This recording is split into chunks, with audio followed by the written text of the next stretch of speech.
Hi again, everybody, and welcome to Inside Golf. I'm Harry Donahue. You know, it's that time of the year when the golf calendar in the Philadelphia area is starting to wind down a little bit.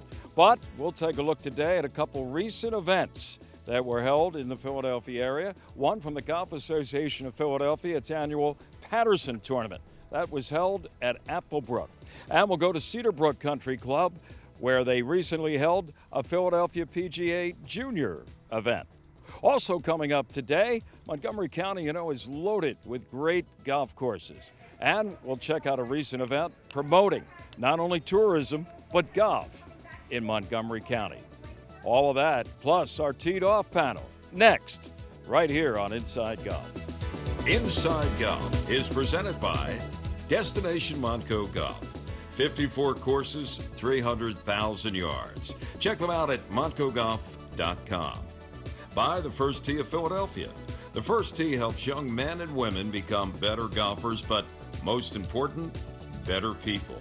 Get involved. Visit thefirstteephiladelphia.org.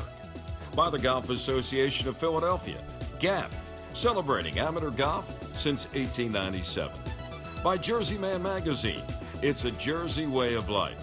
And by Philly Man Magazine, bringing it to Broad Street.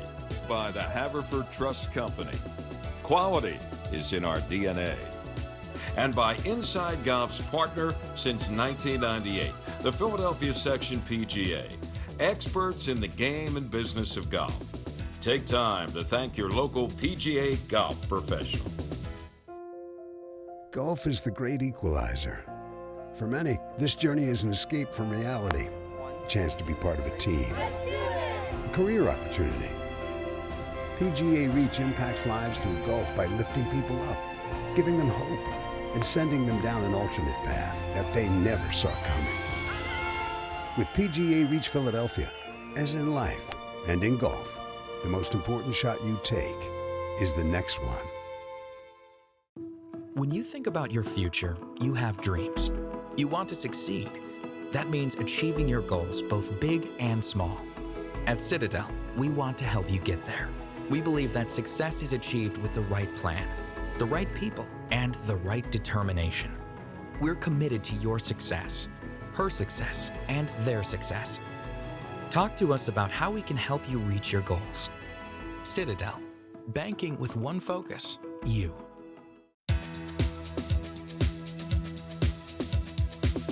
Welcome back to Inside Golf. Recently, the Golf Association of Philadelphia held its annual Patterson Cup at Applebrook. Now, rain became a factor. Here's Marty Emino of GAP. He has all the details. Mother Nature had a lot to say in determining this year's victor of the Patterson Cup at Applebrook Golf Club. A little rain, but a lot more lightning reduced the 36-hole championship to 18 holes. When the tournament, presented by Callaway Golf, was officially trimmed to 18 holes, it was the familiar face of Jeff Osberg hoisting the trophy. Though play was midway through round 2 when halted, final scores reverted back to round 1. Osberg, who led after 18 holes on the strength of a 4-under par 67, was declared the champion. It was Osberg's third Patterson Cup title. He also captured the association's stroke play championship in 2010 and 2016. Yeah, it was okay today. It wasn't spectacular, and there was a lot of golf left. If could have gone either way in my mind. I don't think I hit it better than most of these guys. You could tell by the scores today; they all can score low. Yesterday too. I mean, I eked it out by a shot, but I think just staying patient and I think having a good mindset has allowed me to at least compete in these events and be in contention. Most of the times that I'm teeing it up over the past few years. And I think when you put yourself in that position, time and time again, that you're able to get a few wins. The trio of Danny Harcourt of Mercer Oaks, Matthew Teasdale of Lulu, and Eric Williams of Honesdale all finished a shot back at 3 under. It was an unfortunate ending to GAP's second oldest tournament. Play was called on day 1 at 2:20 p.m., with more than half of the field still needing to finish the opening round. Officials implemented a rolling cut with hopes of getting all 36 holes in, but on day 2, when a second weather stoppage occurred at about 7:20 p.m., play was called. It was a case of bad timing for Mid-Am champion Will Davenport, and former Patterson Cup winner Tug Maud. Both had already finished their second round and were tied for the clubhouse lead at 3 under. You know, the year was very similar to the year that I kind of, lost the Mid-Am, or was really close to the Mid-Am. I think I finished second, lost to McDermott in 36 holes, and then went on to win the Open and the Patterson in that year. I mean, it's 4 events in the course of a year. It's not, we're not playing a 20-event tour schedule where, you figure you might get a win every now and then. So, I mean, to be able to win 2 of 4 events and compete really hard in the other 2 is definitely a huge accomplishment, and definitely, what I set out to do at the beginning of the year. You guys tried everything you could to get us in today, and unfortunately, As Jeff mentioned, he equaled his own feat of 2016. He remains the only player in Gap history to compete in an amateur final, win an Open and a Patterson Cup, as well as a Silver Cross, all in the same season. For Gap, I'm Marty Emino. Thanks, Marty. More to come on Inside Golf. Stay with us, because coming up next, we'll take a look at a recent PGA Junior event, and we'll talk about golf, tourism, and Montgomery County. Without question, our tourism board is the best.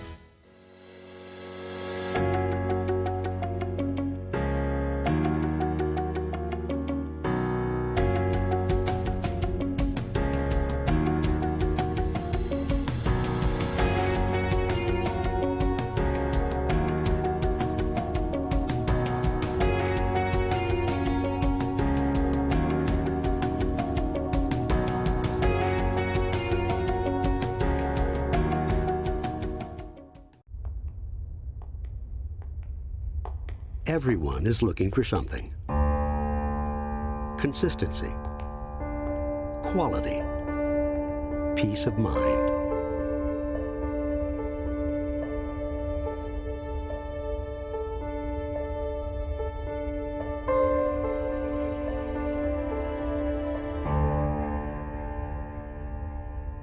Found. The Haverford Trust Company. Students in our program learn a lot about leadership and how to become a We leader. have a good cause. We've got great kids and people. It teaches young people not only golf, but the life lessons that golf teaches us. I've been a better person throughout my career in golf. We're teaching kids how to be better kids, how to be better people, and to build better communities. Respect, honesty, courtesy, integrity, judgment. Not only does it give kids a jump start on the game of golf, but maybe a little bit of a jump start on the game of life.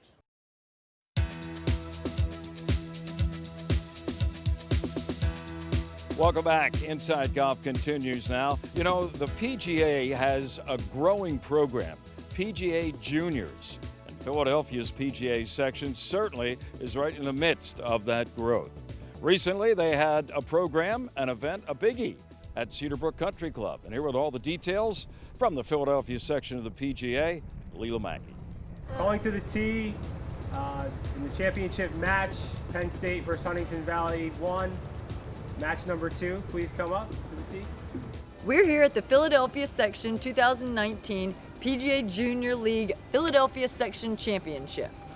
Teams from all over our section have come here to compete in our section championship. So this is the all-star component of PGA Junior League. PGA Junior League is under our PGA Reach Philadelphia umbrella, so it's part of our youth pillar. So part of our PGA Reach initiative is to support kids that cannot afford to play in PGA Junior League, that need financial assistance. We fund their registration dues for those kids that aren't able to afford it. So over 1,800 participated on the regular season, and the all-star teams are made up of kids from the local leagues. So you send X amount of kids from each of the teams that make up your local league, and they make up the all-star team. And they go on to compete in 2 qualifier events. We have an East and a West, and we take the top 4 teams from each qualifier, and they come here today to compete in the section championship at Cedarbrook Country Club. In the championship match between Penn State and Huntington Valley 1, I have match 3 to the tee, please. Match 3. I like being able to have a teammate, so if you don't hit a good shot, then you can just hit another shot, and it's kind of like a redo. Yeah, it is really fun to play with your team. You have somebody to pick you up, right? Yeah. You'll see, a kid that's maybe 8 or 9, and they're playing with somebody that's 12 or 13, and one of them might hit a great tee shot and the other one might hit a not so good tee shot, but they have a partner there to kind of pick them up and say, that's okay, and then maybe the other one makes a great putt that same hole or something. So it's really nice because you can kind of mix and match skill levels, and they still have a great time. So to get you know, more people involved in the game, to get more females, minorities involved in the game is crucial to, you know, the sustainability of the industry. And this is a great program that does that so well because of the scramble format, and it's fun. It's 9 holes. They wear really fun colored team jerseys, and it just makes for a social atmosphere that you can have fun with your friends while learning the game. So if you would like to help support this cause, please visit pgareach.org/Philadelphia and donate today, because this money goes to a really great cause, and we want to continue to grow this program, and we can do a lot with any donations that come in. Cedar Brook Country Club, of course, located in Montgomery County, one of dozens of golf courses in Montgomery County. And recently, they had an event promoting not just tourism, but golf in Montco. Here's Rachel Riley. Thanks, Harry. The Valley Forge Tourism and Convention Board kicked off its annual Montco Golf Classic at the beautiful and recently renovated Bluebell Country Club. We couldn't have picked a better day weather-wise. Gorgeous, beautiful, stunning blue skies, and we even had a special surprise for folks here. We're here with Edward Harris, Chief Marketing Officer of the Valley Forge Tourism and Convention Board. Thanks for being here today, Ed. Thanks for having me. It's a great day in Montgomery County. So we're at the Montco Golf Classic, and we've been doing this event for quite a few years. Tell everybody a little bit about it. Yeah, we started this a few years ago, and we're so lucky because we're fortunate to have over 50 golf courses right here in Montgomery County. Today we're here at the beautiful Bluebell Country Club, an Arnold Palmer signature course today, so it's a special one. And really all the golf here in Montgomery County is unique, no matter where you play, among the 53 courses. Also new this year, we have a brand new golf guide. The annual Montgomery County Golf Guide is out. People can download that at moncogolf.com. It's all integrated into our website. So at moncogolf.com, not only can you book your tee times now, you can also book your hotel room as well. So you can bring the crew together. You're going to be able to have a jam-packed weekend if you decide to come and play here in our neck of the woods. I'm the golfer among the 3 commissioners, so I'm the one who's fortunate to represent the board here today. So I want to thank you all for being here to support our tourism board. Hit them straight, keep them in the fairway, and thank you for being here. Commissioner, thanks so much for joining us. You're always at our golf outings every year. Your support from Montco Golf is so important to us. Why is it so important to, you know, raise that awareness about the golf in Montgomery County? Montco has the best golf courses around, 53 courses, and not just the private courses, but the public courses as well. I learned to play at Skipback, right outside of Skipback. That's a great local course to play. Letterock is another one of my favorites. So, I mean, there's just so many places to play in Montco. My friends always say, why do you always book the courses in Montco? I said, because there's no need to go anywhere else. There's no one better, yeah. And of course, Bluebell, I'm sure, is one of your favorites today, too. What's a favorite? Bluebell, I used to be a member here, and it's a tough course. It's an Arnold Palmer course, but it's a tough course, and I'm looking forward to get out. I haven't played here in a couple years, so it should be great. And again, you can now book your tee time at moncogolf.com. And of course, check out valleyforge.org to book your hotel room as well. And tons of other things to do right here in Montgomery County for the rest of the season this summer. For the Valley Forge Tourism and Convention Board, I'm Rachel Riley. Thanks, Rachel. Stay with us. More to come. Always exciting and entertaining. The teed off panel. Well, the ball's in the air. You know it's going that direction. You see players over there. At least hopefully you see them. You yell it in the air so they have time to react.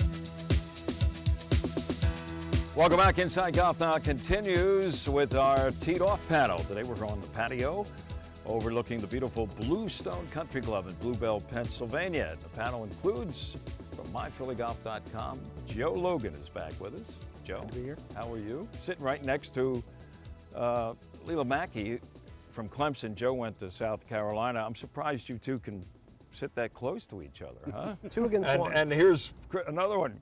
Chris Gardner, but Leila Mackey from the Philadelphia section, PGA of America, the foundation director. Good to see you, Leila. Sorry about the positioning, but Chris Gardner. Better she sit next to him than me. That's right. Yeah. Okay, Chris is the head pro here at Bluestone, and he's not wearing orange, although you have in your past from Clemson University. Got plenty in my closet. There you go. Yep. We won't get into Clemson football versus the Gamecocks.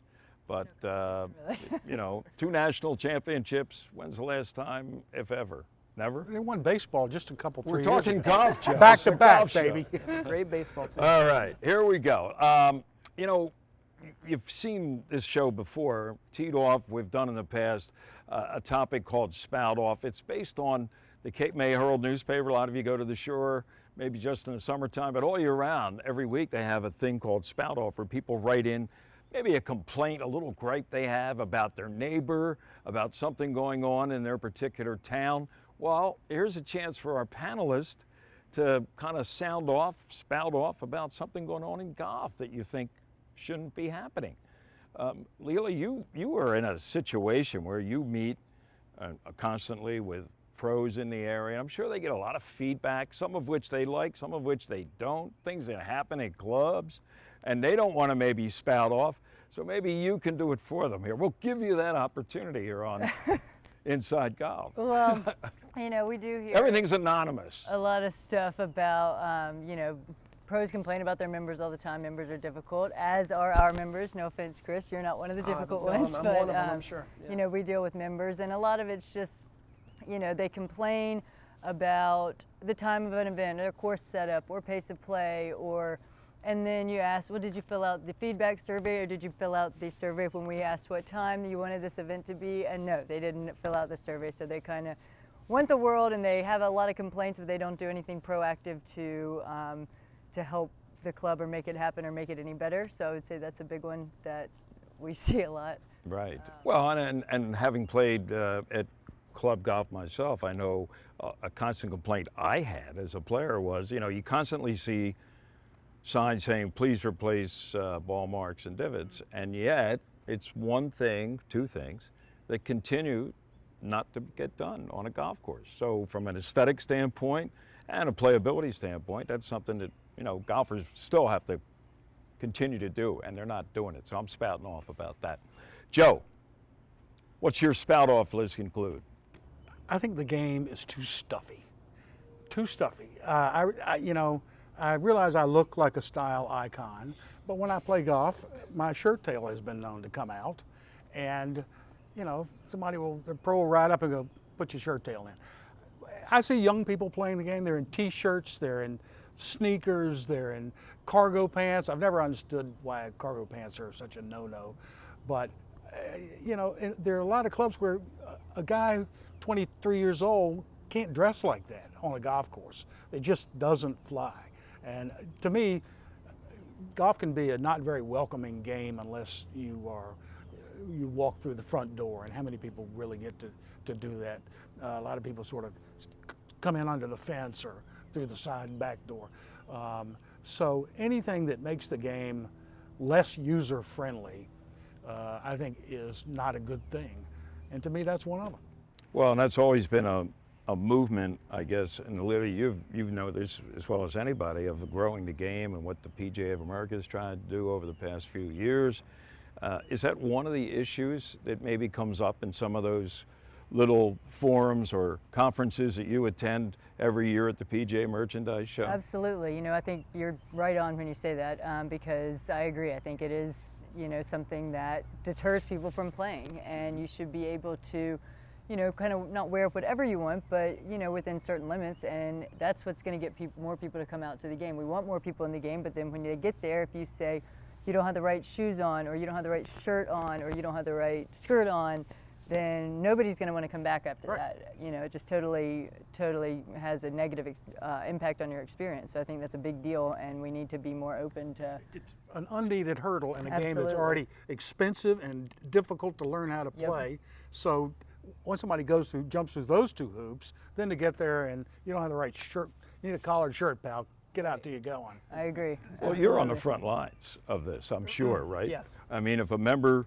comes with a guest maybe that has shorts too short or hat not in the proper place? I mean, how do you handle so that? there's certain dress code ideas that you can remedy very quickly. If you wanted to have him flip his hat around, that's not difficult. If you want him to have him tuck his shirt in, that's not difficult. But not very common here, but would be denim, the cargo shorts, cargo pants, the wrong shoes. Sneakers are okay, golf shoes, almost any kind of golf shoe. But when you have to make somebody purchase something or make them change their clothes once they get there, that can be a very traumatizing experience. Like, oh, I was over at Bluestone and they made me. So I try to find a nice way around it and kind of give them the, hey, you know what, you're not dressed maybe appropriately today, but next time you come out, let's make sure that, and I always talk to the member. I'm not going to go directly to the guest, make them feel uncomfortable. But, what you're saying is true, that you want new players in the game, but also you've got traditions of the game too that you don't just want to, cast aside. So most country clubs, private clubs are going to have their dress codes. Now those have to be probably lessened a little bit, a little more lenient. We like to believe we're a little more progressive than some. Some dress codes are almost a full sheet long, and that's a lot. That's a lot to handle. You're not going to give that to your guest before they arrive and that, but we do. I mean, we talk about dress code all the time, but well, let's see if we can change the topic. Is there anything else in the short time we have left here? Maybe rules. We went through rules changes. Any complaints to Spout Off, Joe, on what you've seen so far or experienced yourself? I know the new rule about the drop is getting a lot of criticism. I don't really understand that because, it is a pace of play issue where it's easy to drop in a good spot from knee high. And not have to redo it. Here over your back. So I'm not quite sure I get the criticism of that. One thing I have noticed in the short time that the new rule about the pin can stay in has been around, I'm shocked by the number of people who leave the pin in. They prefer the pin, and I'm just surprised by that number. It's not a criticism, but I still don't, but maybe I'll get there. You're an old-fashioned guy anyhow. Leela, anything else besides wardrobe that shows up on a list of maybe topics that people say, boy, I wish it was done a different way? I think playing ready golf is something that annoys a lot of people. It's so easy to do, but you do have to teach people how to play ready golf. So when you have a new golfer and they walk all the way over here to hit their approach shot to the green, and then they have to walk all the way back here to their cart to get their putter, and then walk all the way back when they could have just saved a couple minutes. But I would say that's kind of goes with pace of play and everything that people gripe about with pace of play in general. Anything you want to add? I've got one. The public service announcement for me is more for safety. It happened to me recently. It doesn't happen to me often, but if you've got courses that are stacked together, fairway to fairway, if I could have players avoid waiting till the ball for it to land before they yell four. Really? Yeah. Wow, never thought of that. Well, the ball's in the air. You know it's going that direction. You see players over there. At least hopefully you see them, and you yell it in the air so they have time to react. But just the idea of yelling four after it lands because you know you hit it near them, that doesn't go too far with me, unfortunately. Wow. So the ball's already been hit, it's already landed, and then you yell four just so you can come over and say, I did yell four. No, that's not going to work. And there's a lot of people that don't yell four at all because they don't know where. Now, if you don't see somebody down there, it's down a hill or it's a blind shot, right? That one, that's unfortunate. But for the safety of the game, everybody, please just yell four because nobody wants to get hit by a golf ball. Interesting. There you go. Four as early as possible. We'll be back. More of Inside Golf in just a moment. Located in Bluebell, just a short drive from Plymouth Meeting, Bluestone Country Club offers a setting that's close at hand but feels like a world away. Bluestone offers a championship caliber golf course, practice facilities including a large driving range, separate chipping and putting areas, and a staff of PGA professionals. At the Country House at Bluestone, you'll find excellent food, superb service, and an outstanding setting. Their expert staff will assist in planning your next event, whether it's a wedding or simply a luncheon, dinner, or cocktail party. Check out Bluestone's variety of membership options. Much more than a golf course, Bluestone is a community. Battlefield ready! Hurry to your spot!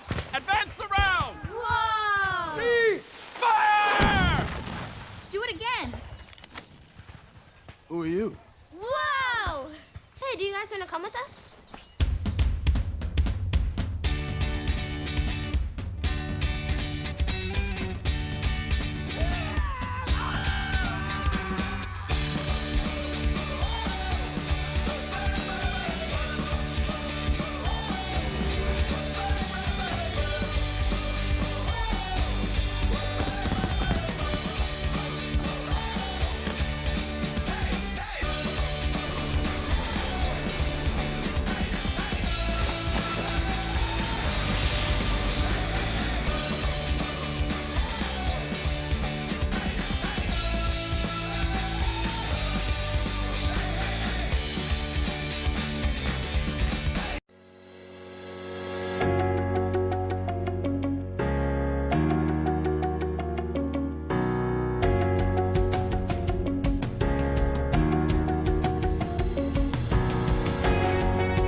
That is going to do it for this week's edition of Inside Golf. This week we had a little bit of everything.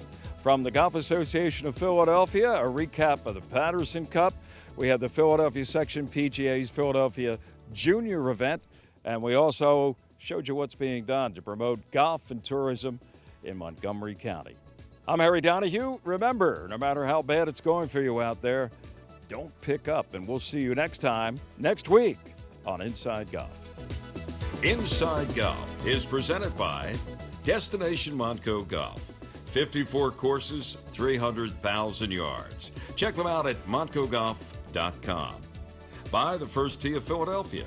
The First Tee helps young men and women become better golfers, but most important, better people. Get involved. Visit thefirstteephiladelphia.org.